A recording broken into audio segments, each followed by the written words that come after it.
ഞാൻ റോഡിലൂടെ അങ്ങനെ നടന്നു പോയിക്കൊണ്ടിരിക്കണേണ് എടപ്പള്ളി പള്ളിയിലോട്ട്. അങ്ങനെ എടപ്പള്ളി പള്ളി എത്തി. വന്നപ്പോൾ തന്നെ ഞാൻ പോയി കണ്ടത് പടക്കം പൊട്ടണതാണ്. അപ്പം നമുക്ക് ഒരുമിച്ച് പോയി കണ്ടാലോ.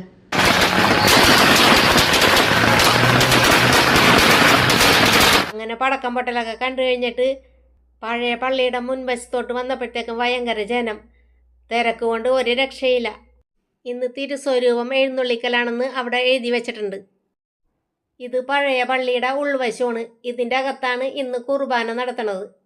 ഇത് പഴയ പള്ളിയുടെ തൊട്ടടുത്തുള്ള കിണറാണ്. ഇതുപോലെ കുറേ ബക്കറ്റ് അവിടെ വെച്ചിട്ടുണ്ട്. ഈ കിണറ്റിൽ നിന്നും വെള്ളം കോരിയിട്ട് കുപ്പിയിലാക്കി കൊണ്ടുപോകുന്നുണ്ട്. ചിലർ അവിടെ നിന്ന് തന്നെ കുടിക്കണമുണ്ട്. കിണറിൻ്റെ തൊട്ടപ്പുറത്തായിട്ട് തന്നെ അവിടെ പ്രാർത്ഥിക്കാനും തിരികത്തിക്കാനൊക്കെ സൗകര്യം ഒരുക്കിയിട്ടുണ്ട്. ഈ തിരികത്തിക്കണതിൻ്റെ തൊട്ടപ്പുറത്ത് തന്നെ വലിയൊരു നിലവിളക്കും വെച്ചിട്ടുണ്ട്. ഇതാണ് തിരുസ്വരൂപം. ഭയങ്കര തിരക്ക് കാരണം അതിൻ്റെ അടുത്ത് പോയി ഇന്ന് വീഡിയോ എടുക്കാൻ പറ്റിയില്ല. പള്ളിയുടെ ഉൾഭാഗം മുതൽ ഈ റോഡിൻ്റെ ഇങ്ങേ അറ്റം വരെ പ്രസിദ്ധേന്തിമാർ നിൽക്കണുണ്ട്. എനിക്ക് ഭയങ്കര ഇഷ്ടമാണ് ഈ ചെണ്ടമേളം. അപ്പം നമുക്കൊന്ന് കേട്ടാലോ.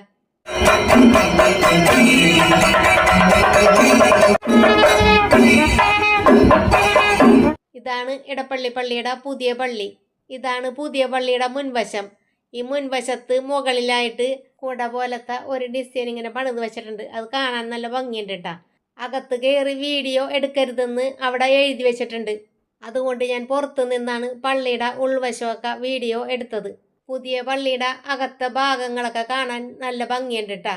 പള്ളിയുടെ തൊട്ട് താഴെ മരിച്ചുപോയവരെ അടക്കം ചെയ്യുന്ന സ്ഥലമാണ് ഇത്. ഒരുപാട് കച്ചവടക്കാർ വന്നിട്ടുണ്ട്. ഈ ബജിയൊക്കെ വറുക്കണതിൻ്റെ അടുത്തുകൂടി പോകുമ്പോഴത്തേക്കും നല്ല മണമാണ്. അപ്പം നമുക്കത് കഴിക്കാൻ തോന്നും. കുട്ടികൾക്കുള്ള കളിപ്പാട്ടങ്ങളൊക്കെ ഇവിടെ കുറേ തൂക്കിയിട്ടിട്ടുണ്ട്.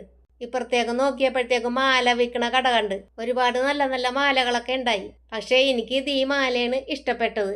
ഇതിന് 100 രൂപയാണ് കേട്ടോ വില. ഞാനത് വാങ്ങിച്ച്. മാല വാങ്ങിച്ചു കഴിഞ്ഞിട്ട് ഞാൻ നേരെ നേർച്ചക്കോഴിയുടെ സ്ഥലത്തേക്ക് ചെന്ന് അവിടെ നിന്ന് കുറേ കോഴികളെയൊക്കെ ഇങ്ങനെ കൂട്ടിലിട്ട് വെച്ചിട്ടുണ്ട്. ഇവിടെ നിന്ന് കോഴികളെ ലേലം വിളിച്ച് വാങ്ങിച്ചിട്ട് കോഴീനെ കറി വെച്ച് കഴിക്കും പള്ളിക്കാർ. അതിനായിട്ട് അവിടെ സ്ഥലം ഒരുക്കി കൊടുത്തിട്ടുണ്ട്. ആ സ്ഥലമാണ് ഇത്. ഇത് എടപ്പള്ളി പള്ളിയുടെ മുൻവശത്തുള്ള റോഡ് സൈഡിലുള്ള പുണ്യാളൻ്റെ രൂപമാണത്. ഇവിടെ വന്നും ആൾക്കാർ തിരികത്തിച്ച് പ്രാർത്ഥിക്കാറുണ്ട്.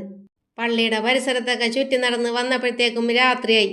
അപ്പോഴത്തേക്കും പള്ളിയിലുള്ള ലൈറ്റുകളൊക്കെ ഇട്ട്.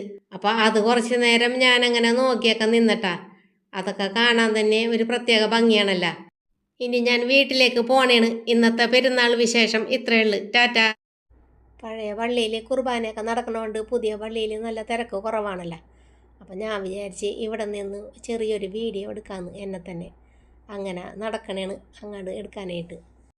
പുതിയ പള്ളിയുടെ അവിടെ നിന്ന് നോക്കിക്കഴിഞ്ഞാൽ മെട്രോ പോണതൊക്കെ കാണാൻ പറ്റും.